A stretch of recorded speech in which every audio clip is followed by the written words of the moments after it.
Ganito, ganito po sir mag-access sa Microtech via Winbox. Double click lang yung Winbox. Tapos punta ka dito sa neighbor. Refresh mo pag wala. Tapos may lalabas dyan yan. Punta ka dito tapos refresh mo yan. Tapos maya maya may lalabas dyan. Yan. Double click mo lang yan. Tapos bigyan kita ng username, login at password. Tapos click mo lang yung ito. Yan. Pag okay na, yung ito dito ang speed control, pag nag-edit ka nito, ganito lang, double click tapos edit mo tong speed, 200 o di kaya 100 o di kaya 50. Ito yung ano, global. Yung kunwari meron kang 30 bindo diyan, paghahatian nila sa 30 bindo yung 200 Mbps na download tsaka upload.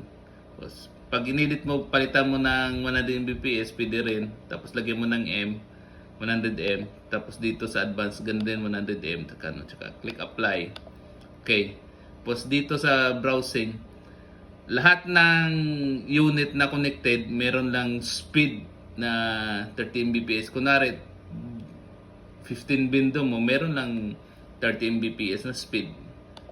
Yan. O edit mo, kunwari gusto mong gawin yung bindo mo 20 Mbps na lang, 15 Mbps na lang per bindo, yung paghahatian ng mga client mo, pwede din.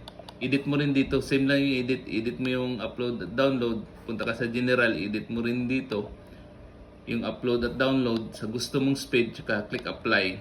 Yan. Nakaset tayo sa 30 Mbps kasi yan yung gusto mo po. Punta tayo dito sa speed test para ma-verify natin. Dapat hindi siya lalampas ng 30 Mbps pero lower than 30 Mbps. Yan. Papalo siya. Yan. Yan po.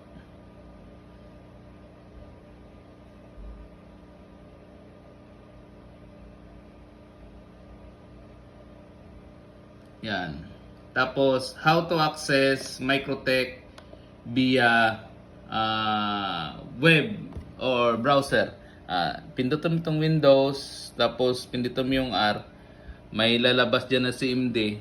Click ng enter. Tapos, paano malaman yung IP? Type ka IP config. Yan. Pag type ng IP config, saglit. IP config, mali ata yung ano, yung na-type ko. Yan. Lalabas yung IP mo dyan. Yan. 192.168.157.1. Type mo dito sa taas. 192.168.157.1. Yan. Lalabas to. Tapos, bibigyan kita ng password mamaya. Yan. Kung nahirapan ka sa Winbox, yan. Tapos, enter. Yan, nakapasok ka na, punta ka dito sa pinakataas, yung web config. Yan. So, yan, ito na siya. Punta ka rin sa queues, doon kanina yun sa queues eh. Yan. Pwede ka rin mag-edit dyan. The same environment, medyo may pagkinakaiba lang ng konti, pero okay pa din. Same rin sila sa Winbox. Yan.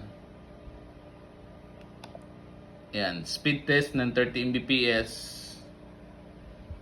Hindi lalampas ng 30 pero bababa ng 30. Yan. Dito, yan, edit mo lang. Kunwari sa port 5 ganito, tapos meron ka na namang bagong area P2P, dito mo ilagay sa LAN 2. May bago ka namang area P2P, dito mo ilagay sa LAN 3. Makokontrol mo iba-iba speed. Iba-iba speed. May ano ka, may tawag dito. May control ka sa speed. Oh, may bago ka na naman area. Lagay mo sa LAN 4 sa area mo. Lagyan mo lang ng 50 Mbps na global tapos 10 Mbps lang yung mga clients mo. Pwede. Dito lagay ka 30 Mbps tapos clients mo 10 Mbps tapos 799 monthly. Pwede. Tapos dito naman may mga clients ka naman na P2P. Lagay mo ng LAP 120. Tapos saksak mo. Tapos yung mga clients mo dito 20 Mbps. Pwede din. Tapos ang gagawin mo yung paghahatian nila 50 Mbps sa 20 Mbps, pwede din. Pwede kang mag 10 to 15 clients dyan. Tapos dito same. Pwede ka nang mag mini ISP dito eh. Goods na to.